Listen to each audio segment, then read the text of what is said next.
obviously arcane magic based on the portal. I'm thinking. Yep. So basically, what it looks like is you see here. Basically, what you see is you see a portal kind of at the ceiling, and what happens is there's a waterfall that's actually coming out of the water on the ground that you're there at, and it like a waterfall, but going upwards. It's going upwards from your feet up into the air and through the portal above you. What Cool. the hell? I jump in it. Okay. Okay. You see him jump into the waterfall. The water carries him up to the portal, and he disappears. And I say, wee. Oh, well, I jumped too. Whee! Okay. So those of you who jump, basically what happens is the water shoots you upwards into the portal, and out of the portal you seem to pop up into the air a tiny little bit before falling to the ground at the top of the last drop. Um, and right next to the spouting, basically right next to the spouting mouth of the shrine. So where you saw that mouth spitting out water, it seems you kind of come out of that mouth and end up where that and have that water kind of fall in you, and you assume that that water coming out of the mouth is the water from inside those caverns. So just as an FYI, out of character, I did that because the last adventure I played with this guy, there was a pool of water that somebody disappeared in, and I was just like, I jump in the water, and it turned out really cool. So I figured I would try it again. Yep. And so you do notice, kind of on the ground, beside where you land, you notice a blue viscous potion that seems to be on top of the actual head that you came out of.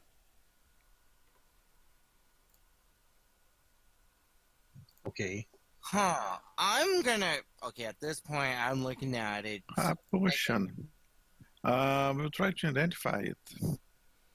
Yeah, so I'll tell you now. This is going to be the end here. So basically, you're able to so that the potion is a potion of water breathing. It seems like your assumption would be that this is maybe a gift from Umberly. Who knows? It just happened to appear here after you went through her portal. Um, you end up, I'm assuming, going to the elf that's there as well and letting him know what was Yeah. down there. Okay. So the elf, you know, provides you with the 100 gold. He actually gives a 100 gold to each of you. Uh, and you are able to sell the pearl for 100 gold that you have to split. And then you also get the potion of water breathing. So total, you're going to have 400 gold to split, and you're going to have a potion of water breathing. Cool. That was a strange place.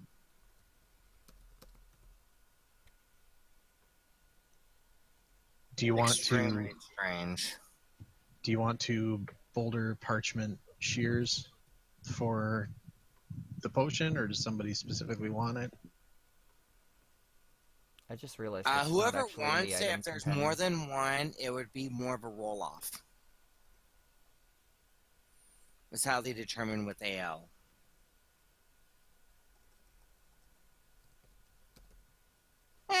Just because I'm not I would not mind rolling off, see who would actually get it if the others want it also.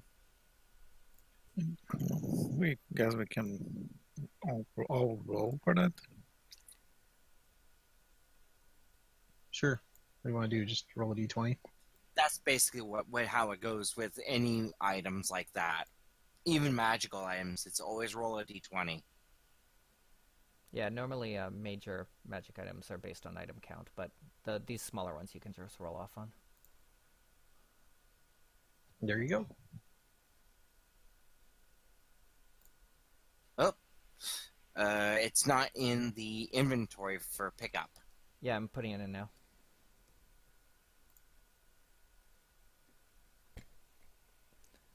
My thing is lagging here. Oh, there it is. This potion could have been useful before we go there, not after.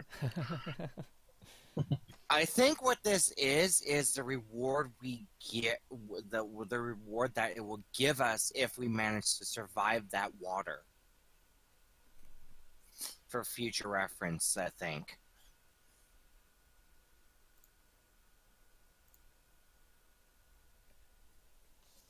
Well, So does that everyone want is to very just do a different. total log at the end, or do you want to do a log each time? I'm actually going to do a log after this one so I can keep track of each individual for me. Okay, so this one here, you're all going to get 100 XP.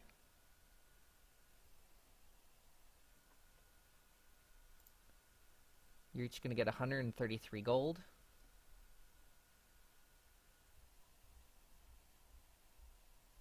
Good thing about smaller parties that you get more gold. Yeah. You're going to get 5 downtime days. And if you're Zentarum, you're going to get a point of renown. Someone can take the extra GP if they want. It don't matter to me. No use leaving unless you want to leave that for You can leave it for the next one, yeah. Since there is another one of yeah.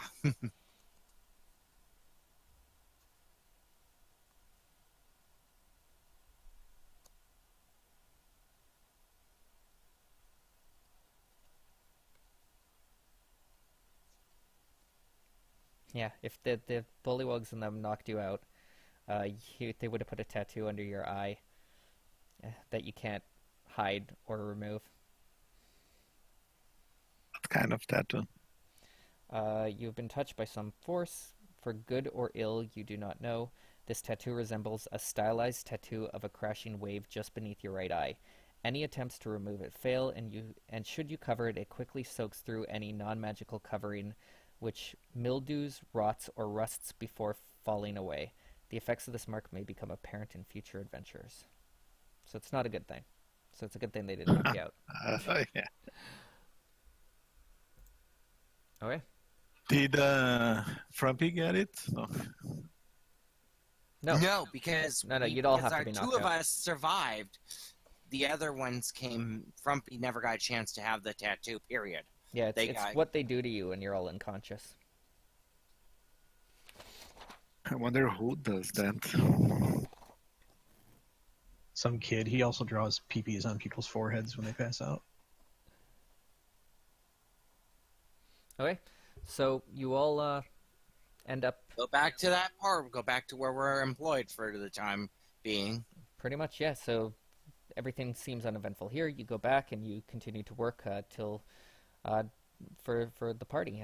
The 10-day is coming closer to the end now, but yeah, you're still working there and enjoying the food and beverage and such you're getting from the minimal work you need to do, as you know, just kind of keeping an eye out, being guards and doing little jobs here and there. I provide information for people.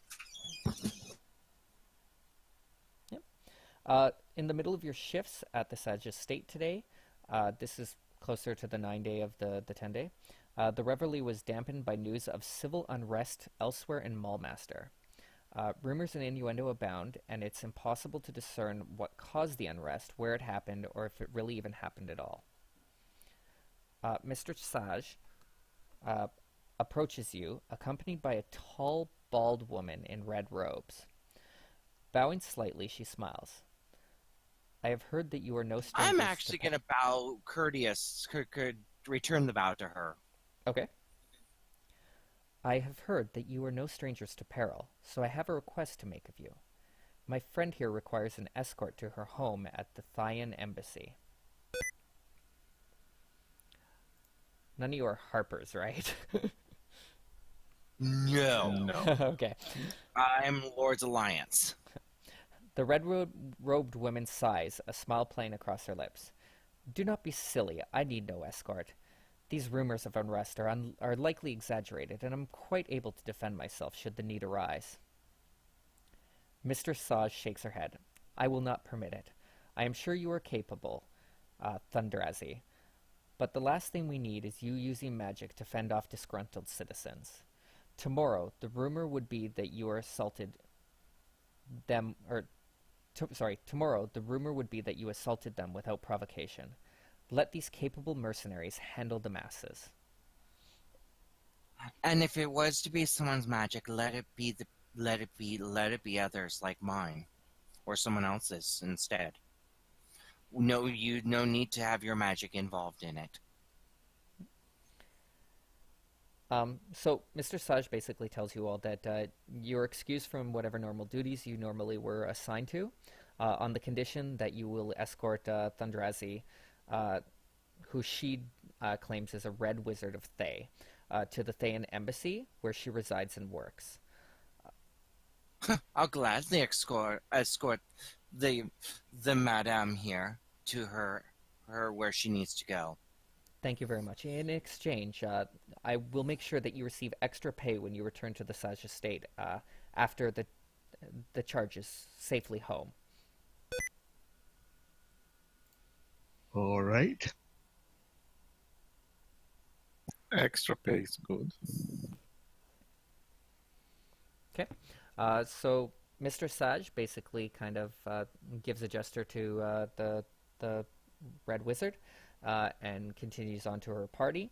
And the Red Wizard just starts to basically move towards the exit and get to where she's going. I'm going to be following close behind. Okay. She pretty much seems to be walking as if she would just walk on her own. The fact that Saj sent you guys with her almost seems like in the back of her mind. She doesn't even seem to really act as if you're there. She's just moving through the door, back and out into the streets, and starts to go down the street at a not like a quick pace, not like she's trying to get away from you, but just basically her normal pace. Yeah, her normal pace, as if she would if she didn't have any guards with her. Okay. Okay, so basically, she begins her trip. You guys all know that the Thayan Embassy is actually fairly short, with most of the route actually you'd assume are through safer parts of the city, which is, good for your mind. The streets seem fairly empty, but those people that do come across give you and your charge a wide berth. You enter into an open plaza. Thundrazi pulls a few silver pieces from her belt pouch to buy a straw doll being sold by a farmer's daughter, and the young girl's grubby face breaks into a huge smile at the sight of the shiny coins. Oi, Aww. you! A deep barking voice cuts through the plaza. A red-faced dwarf strides across the open area, pointing an accusing finger at the Red Wizard. My pa died in Crypt Garden fighting your type and your filthy unliving cohorts. Why don't you spare us all the sight, you ugly gobs, and get out of our city? Excuse me, what's going on here? So the dwarf and your response, seem to break the silence that everyone seems to have, as they're watching you and this Red Wizard pass down the streets. And so others, all of a sudden, emboldened by the kind of cry from the dwarf, also start yelling, and basically a crowd starts to form in the street that you're currently in. Okay, this has gotten out of hand. I'm actually going to kindly persuade him. Everybody calm down. Don't be so hasty. Type deal. Okay, give me a Trying to second. gather some control. I would assist on that if needed.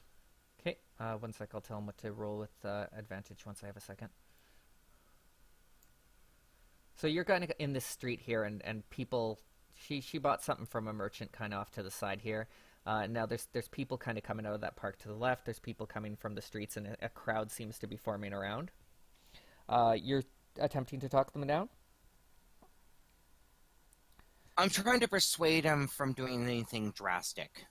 Yeah, so